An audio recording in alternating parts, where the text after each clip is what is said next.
Bismillahirrahmanirrahim. Assalamu alaikum. Welcome to the online classes of Rise and Shine School. Class 8, this is your English language lesson, day 2 of week 9. इंशाल्लाह आज के lesson में हमारा जो topic discuss होगा वो है काइंड्स ऑफ सेंटेंस। सेंटेंस की मुख्तलिफ इकसाम के बारे में पढ़ेंगे। इस लेसन के बाद आप लोग जानोगे कि सेंटेंस की इकसाम क्या है और हम किन मौके पे किस किस्म के जुमले जो है वो इस्तेमाल करते हैं। काइंड्स पढ़ने से पहले हम सेंटेंस को समझ लें कि वो क्या है। A sentence is a group of words that are put together to mean something. ठीक है, वो कह रहे हैं कि ग्रुप वर्ड्स का एक ऐसा ग्रुप जिनको जब इकट्ठा रखा जाए तो उसका कोई मतलब हो तो उसे हम सेंटेंस कहते हैं। ठीक है, a sentence is the basic unit of language which expresses a complete thought. जब आपको कोई जुमला अल्फाज का ऐसा ग्रुप जो आपको एक कंप्लीट थॉट दे, एक मुकम्मल ख्याल पेश करे, मतलब आपको एक मुकम्मल तौर पे किसी चीज़ की समझ आए, तो उसे हम सेंटेंस कहते हैं।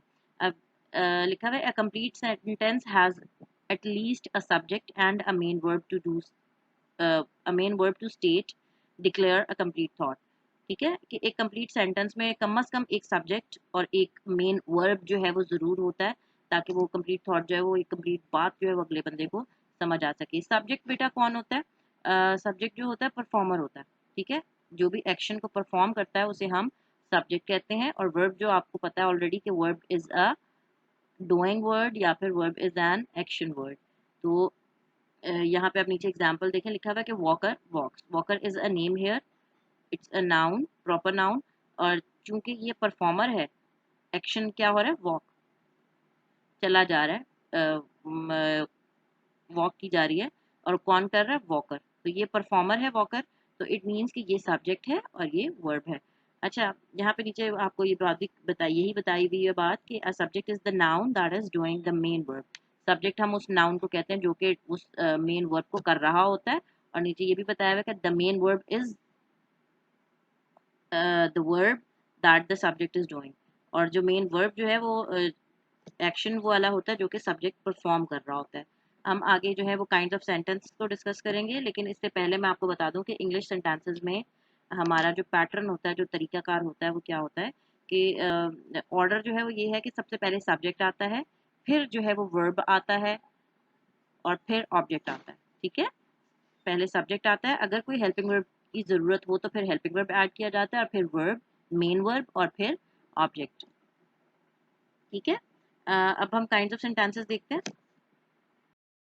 जो काइंड है दैट इज डिक्लेरेटिव सेंटेंस, इनको हम असर्टिव सेंटेंसेस भी कहते हैं।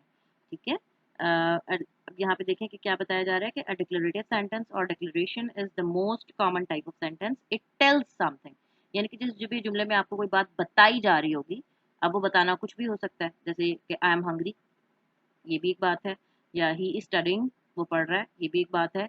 या I saw a movie last night, ये भी एक बात बताई जा रही है, डिक्लेयर किया जा रही है कोई चीज़।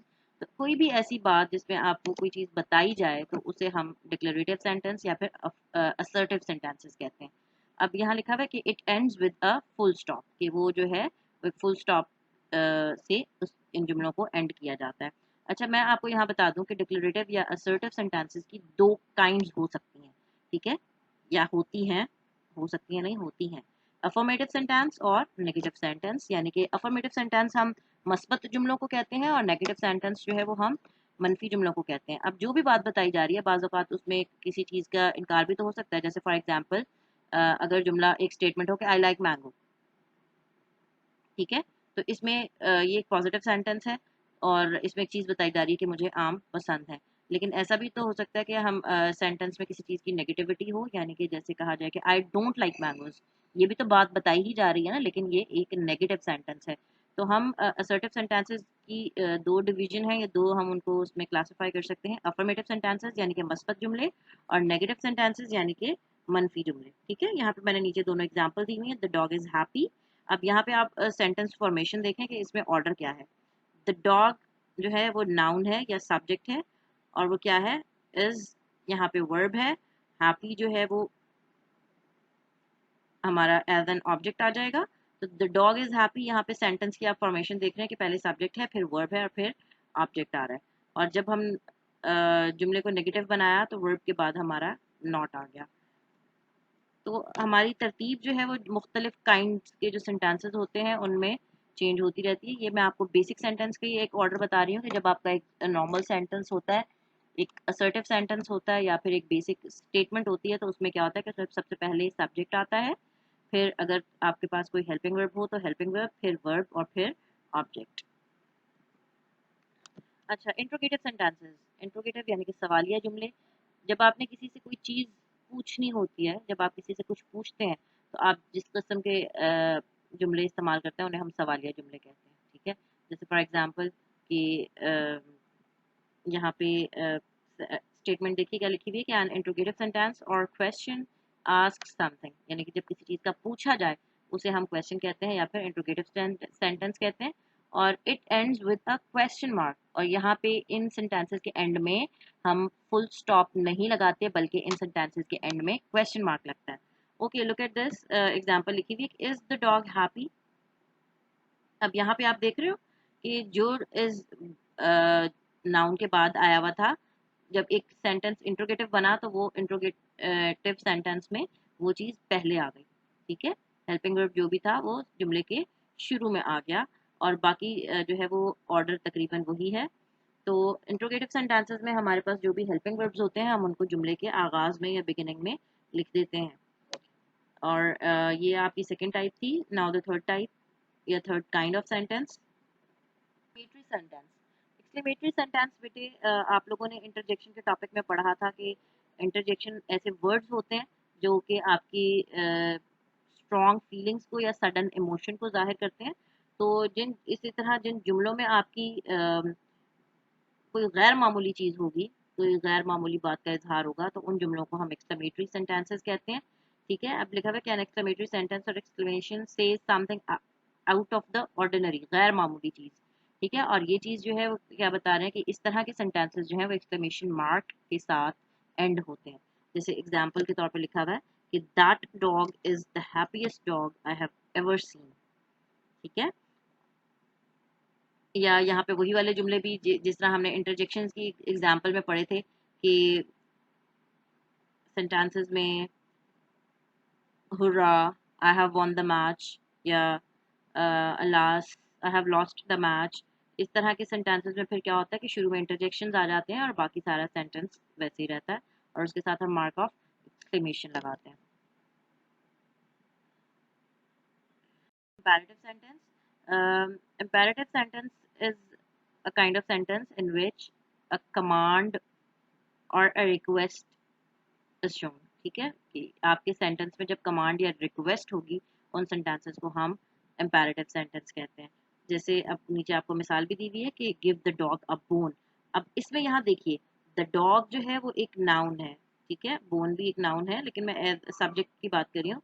अब यहाँ पे क्या हुआ है कि जब हुक्मिया जुमले जो होते हैं, imperative sentences जो होते हैं, उनमें क्या होता है कि उनमें जो वर्ब्स होते हैं उनको जुमले के आगाज में या जुमले की बिगिनिंग में ला के रख दिया जाता है, जिसकी वजह से ये सेंटेंसेस जो हैं वो हुक्मिया जुमले बन जाते हैं। अब give the dog a bone का मतलब है कि ये अब एक हुक्मिया जुमला है कि डॉग को जो है वो एक हड्डी दो। ठीक है, तो एम्पैरेटिव सेंटेंसेस में वर्ब्स जो है वो जुमले के स्टार्ट में होते हैं।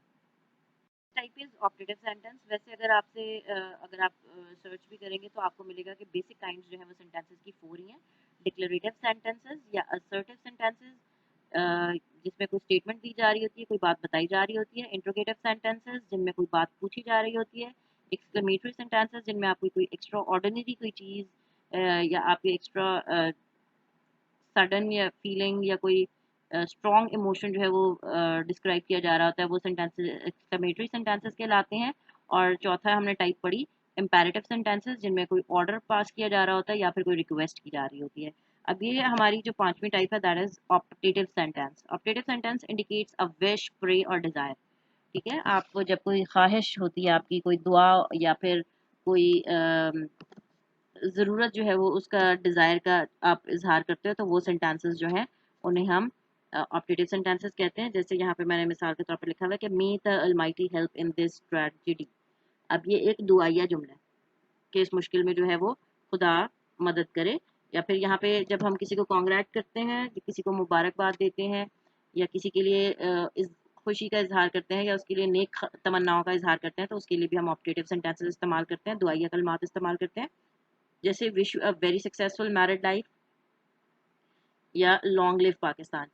इस काइंड के सेंटेंसेस जो हैं इन्हें हम ऑप्टेटिव सेंटेंसेस कहते हैं, जो कि दुआया कलमात होते हैं या फिर उनमें कोई किसी ख्वाहिश का या नेक तमन्नाओं का इजहार किया गया होता है। उनके इन सेंटेंसेस को हम ऑप्टेटिव सेंटेंसेस कहते हैं। काइंड्स ऑफ सेंटेंसेस जो है वो खत्म होती हैं। नाउ द असाइनमेंट, बेटा I will share a document with you. उसमें आपको ये सारी चीज़ें जो है वो मेंशन होंगी। आपने ये सारा काम अपनी नोटबुक्स पे करना है। That's all for today.